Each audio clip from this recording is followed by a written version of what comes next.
किसान भाइयों, खेती के साथ साथ आज गांव में रहने वाली नई पीढ़ी की आवश्यकताएं बढ़ती जा रही हैं। उन आवश्यकताओं को देखते हुए केंद्र सरकार और राज्य सरकार के समन्वय से कई सारे प्रयास किए जा रहे हैं, जिनमें युवाओं की कौशल विधि योजना लागू की जा रही है। विभिन्न प्रकार के कौशल विकास की बात हम कर रहे हैं और उसको हम स्वरोजगार से जोड़कर देखने का प्रयास कर रहे हैं। आज हम इसी विषय पर चर्चा करेंगे, ग्रामीण युवाओं की कौशल विकास योजना। और इस परिचर्चा में हमारे साथ भाग लेंगे श्री जितेंद्र कुमार, जो राज्य परियोजना प्रबंधक हैं जीविका के। सर, कृषि दर्शन कार्यक्रम में आपका स्वागत है। सभी दर्शकों को मेरा नमस्कार। सर, आज गांव की बात हम करते हैं, जहां पे कि आज नई पीढ़ी कृषि से जुड़ रही हैं, गांव में रह रही हैं। निसंदेह उनके लिए विभिन्न प्रकार की योजनाओं की जरूरत हो रही है। वैसे में जीविका, जो बिहार ग्रामीण जीविकोपार्जन मिशन है, इसकी क्या भूमिका होती है ग्रामीण विकास में? जैसा कि आपको पता है कि बिहार की 89% आबादी जो है वो ग्रामीण क्षेत्रों में रहती है। तो बिना गांव का विकास किए हुए बिहार की विकास की संकल्पना हम लोग नहीं कर सकते हैं। और जीविका कार्यक्रम के अंतर्गत अगले 8 वर्षों में 10 लाख स्वयं सहायता समूहों का निर्माण किया जाना है। कुल मिला के इन समूहों में तकरीबन 1.25 करोड़ परिवार की महिलाएं जो है वो शामिल होंगी। और पूरे राज्य के हर एक जिले, हर एक पंचायत तक इस परियोजना को अगले 8 वर्षों में पहुंचाने का सरकार ने लक्ष्य रखा है। इसके अंतर्गत जो है स्वयं सहायता समूह का निर्माण होना है, उनके फेडरेशन बनाए जाने हैं, ग्राम संगठन, साथ ही साथ संकुल स्तरीय प्रखंड जो है लगभग 1650 बनाए जाने हैं। तो ये सारी चीज़ें जो है अगले 6 से 8 वर्षों में अनुमान है कि हम लोग प्राप्त कर लेंगे। सर, जीविका के अंतर्गत जो अभी बात हो रही है कि ग्रामीण परिवेश में रहने वाले हमारे युवाओं, महिलाओं, सबके जीवन स्तर सुधारने की बात की जा रही है, उसमें मुख्य रूप से ग्रामीण युवाओं, जो नई पीढ़ी है, जो खेती भी कर रही है, गांव में रह रही है, रोजगार एक बहुत बड़ी समस्या है। कैसे जीविका उसके बीच में सामंजस्य स्थापित करने की बात? हमारी 2/3 आबादी जो है वो युवाओं की है, जिनकी उम्र जो है 35 वर्ष से कम है। इस योजना के अंतर्गत हम लोग 18 से 35 साल के उन युवाओं को लक्षित कर रहे हैं जिन्हें किसी तरह की तकनीकी या प्रबंधकीय ज्ञान जो है नहीं मिला है। जो सामान्य जो हमारी शिक्षा पद्धति है उसके तहत वो 5वीं पास, 8वीं पास, 10वीं पास, 12वीं पास करके और आज रोजगार की तलाश कर रहे हैं। हमारी जो परंपरागत शिक्षा प्रणाली है उसके अंतर्गत हम लोग देखते हैं कि हमारे जो युवा हैं वो सिर्फ सरकारी नौकरियों के लिए जो है उपयुक्त हो पाते हैं। हमारी जो वर्तमान शिक्षा प्रणाली है वहाँ से पढ़े हुए युवा शायद विभिन्न स्तर पर सरकारी नौकरियों के लिए तो उपयुक्त हैं, बट जैसा कि आप जानते हैं कि सरकारी क्षेत्र में नौकरियों का संभावनाएं जो है उतनी अधिक नहीं है। इस चीज़ को ध्यान में रखते हुए कौशल विकास योजना के अंतर्गत सभी जो 18 वर्ष से 35 वर्ष उम्र की युवक और युवतियों दोनों को ही लक्षित किया गया है। इसमें ना सिर्फ हम लोग गरीबी रेखा से नीचे रहने वाले परिवारों को लक्षित कर रहे हैं, बल्कि ऐसे परिवारों को भी लक्षित कर रहे हैं जो गरीब है परंतु किसी वजह से जो है वो गरीबी रेखा के की सूची में उनके नाम अगर छूट गए हैं, बट जो गरीब हैं उन सारे गरीब को हम लोग इसमें कवर करेंगे। और इसमें 3 मुख्य कंपोनेंट है हमारे। पहला, सभी युवाओं को बाजार की डिमांड के अनुरूप जो है हम लोग उनको प्रशिक्षण कार्यक्रम दिलवाएंगे। दूसरा, मान्यता प्राप्त स्तरीय संस्थाओं से उनका सर्टिफिकेशन करवाएंगे और जितने युवा इस कार्यक्रम के अंतर्गत प्रशिक्षण लेंगे उनमें से कम 75% युवाओं को ऐसे क्षेत्र में जो संगठित हैं उस क्षेत्रों में उनकी नियोजन की व्यवस्था की जाएगी और 1 वर्ष तक उन्हें जो है हम लोग फॉलो अप करेंगे ताकि उसका जो आगे का जो कैरियर प्रोग्रेशन है उसके लिए भी उन्हें हम लोग मार्गदर्शन कर सकें। सबसे पहले जो प्रमुख बात है कि अगर गांव के युवाओं की बात हम कर रहे हैं तो वो अगर जीविका से जुड़ना चाहते हैं, अगर उनको इस कार्यक्रम के माध्यम से ये पता चलता है कि जीविका एक माध्यम हो सकती है जहां से जुड़कर वो अपने स्किल डेवलपमेंट, कौशल वृद्धि में कुछ प्रशिक्षण ले सकते हैं, उन्हें कहाँ संपर्क करना होगा, वो कैसे आपके संपर्क में आएंगे? वर्तमान परिप्रेक्ष्य में हम लोग 19 जिलों के तकरीबन 162 प्रखंडों में जो है कार्यरत हैं और अगले 3 माह में हम लोग बिहार राज्य के सभी जिले में कार्यक्रम प्रारंभ करने जा रहे हैं। तो हमारे जो जीविका जिला कार्यालय है, प्रखंड कार्यालय है, वहाँ से संपर्क किया जाता है। प्रखंड स्तर पे हमारे कार्यालय से संपर्क किया जाता है। जॉब से या कौशल उन्नयन से संबंधित हमारा एक हेल्पलाइन नंबर है 0631 2200 196। इस नंबर पे संपर्क करके जितने भी कार्यक्रम इस दक्षता वृद्धि के लिए चलाए जा रहे हैं उसके संबंध में जानकारी की जा सकती है। हमारा एक वेबसाइट का भी नंबर है जो भी इच्छुक युवक हैं वो उस नंबर से संपर्क कर सकते हैं brlp.in पे। दर्शकों, आपने अभी समझा कि हमारी जो गांव में रहने वाली नई पीढ़ी है जो किसी भी प्रकार की प्रशिक्षण लेना चाहती है, जो गरीबी रेखा के आसपास हैं, वो जीविका के कार्यालय में संपर्क कर सकते हैं, जीविका के हेल्पलाइन पे संपर्क कर सकते हैं आप, और साथ में आप वेबसाइट पे भी जाकर इनके विवरण को देख सकते हैं। अब महत्वपूर्ण ये होता है कि हमारे ग्रामीण युवाओं के लिए किन किन प्रकार की प्रशिक्षण जीविका के द्वारा दी जाती है।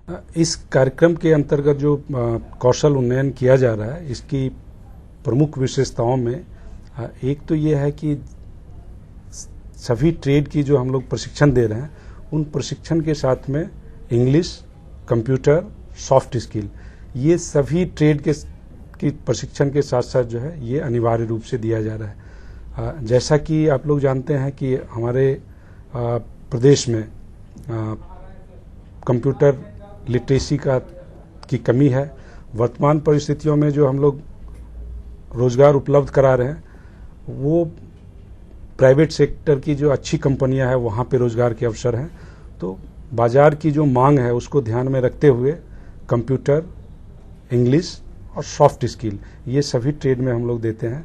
जो प्रशिक्षण है उसमें मुख्य रूप से ये देखा जाता है कि युवाओं का रुझान किस ट्रेड की तरफ है, उसकी जो स्किल सेट है वो कैसा है, और उसकी रुचि, स्किल सेट और शैक्षणिक योग्यता और बाजार की मांग, ये चारों फैक्टर को ध्यान में रखते हुए हम लोग उसका एक इंटरेस्ट इन्वेंटरी मैपिंग करते हैं और उसके अनुरूप उन्हें ट्रेड का सुझाव देते हैं। सर, अभी आपने बताया कि जो कौशल वृद्धि की बात हम लोग करते हैं, कौशल उन्नयन की, उसमें निजी कंपनियों के द्वारा जो मांग है और हमारे युवाओं की जो अभिरुचि है, इनको देखते हुए प्रशिक्षण की तैयारी की जाती है। प्रशिक्षण की अवधि क्या होती है? इसमें जो प्रशिक्षण कार्यक्रम चलाए जा रहे हैं कम से कम 90 दिनों के प्रशिक्षण की बात कर रहे हैं, क्योंकि अब ट्रेड से संबंधित प्रशिक्षण के अलावा इसके मुख्य अवयव जैसा कि हमने बताया कि कंप्यूटर ट्रेनिंग, इंग्लिश और सॉफ्ट स्किल है। तो इस वजह से जो है कम से कम 3 माह की ट्रेनिंग होती है, प्रतिदिन 6 घंटे। इस तरीके से आप अगर देखेंगे तो उस पीरियड में, और ज़्यादातर कोशिश ये रहती है कि वो आवासीय प्रशिक्षण हो, जिससे कि 24 घंटे उनकी जो दिनचर्या है वो बाजार की मांग के अनुरूप, जो शहरी जीवन और ग्रामीण जीवन में जो अंतर है तो उस अनुरूप हम उसको ढाल सकें। अभी सर प्रशिक्षण की बात हुई, प्रशिक्षण देने के बाद आपने कहा कि जब उनको रोजगार मिलता है तो 2 महीने तक आप उनको अपनी तरफ से मान्यता भी देते हैं, लेकिन क्या उस बीच में उनको वहाँ से भी कुछ पैसा मिलता है? और ये जो तमाम रोजगार की बात हम लोग कर रहे हैं उसमें उनको जो निजी कंपनी लेती हैं वो किस तरह का मासिक देती हैं उनको? वो क्या बाजार के अनुरूप होता है या किसी प्रकार का शोषण होता है? कैसे हमारे युवाओं को उसके विषय में क्या आप बताते हैं? प्रशिक्षण के उपरांत युवाओं को जो नामी गिरामी प्राइवेट सेक्टर की कंपनियां हैं वहाँ पे रोजगार उपलब्ध कराए जाते हैं, और जिस दिन उस संस्था में वो अपना योगदान देते हैं उसी दिन से उनका वेतन जो है वहाँ पे प्रारंभ हो जाता है। हम लोग जो 1000 रुपया प्रति माह 2 माह तक देते हैं। ये एक सपोर्ट के लिए देते हैं, उसको पोस्ट प्लेसमेंट सपोर्ट हम लोग बोलते हैं। और जहाँ पे रोजगार इनको उपलब्ध कराया जाता है तो अच्छी जो कंपनी है जहाँ पे मिनिमम वेज एक्ट के तहत कम से कम न्यूनतम मजदूरी मिलती हो, कार्य की अवधि निश्चित हो, उनको विभिन्न प्रकार की अवकाश का लाभ मिलता हो, ESI की सुविधा हो, PF डिडक्शन होता हो, ऐसी ही कंपनियों में रोजगार दिलवाए जाते हैं। और ये सुनिश्चित किया जाता है कि किसी भी तरह का शोषण वहाँ पे नहीं हो पाए। और उसके लिए हम लोग 1 वर्ष तक उसका प्रत्येक माह ट्रैकिंग भी करते हैं। और किसी तरह की अगर शिकायत आती है तो उसमें जो है परियोजना की तरफ से त्वरित कार्रवाई की जाती है। सर, अभी ग्रामीण युवाओं से संबंधित बात हुई, एक बहुत महत्वपूर्ण है कि हमारे गांव में रहने वाली महिलाओं के लिए, चूँकि हो सकता है कि उसमें बहुतायत बाहर जाकर नौकरी नहीं कर सकती हों, तो ऐसे में उनके लिए कोई ऐसी प्रशिक्षण जो खुद से वो अपने रोजगार में उसका विकास हो सके या कोई व्यवसाय वो कर सके, ऐसी भी कोई प्रशिक्षण की व्यवस्था है? प्रत्येक जिले में केंद्र और राज्य सरकार के सहयोग से rural self employment training institute की स्थापना की गई है।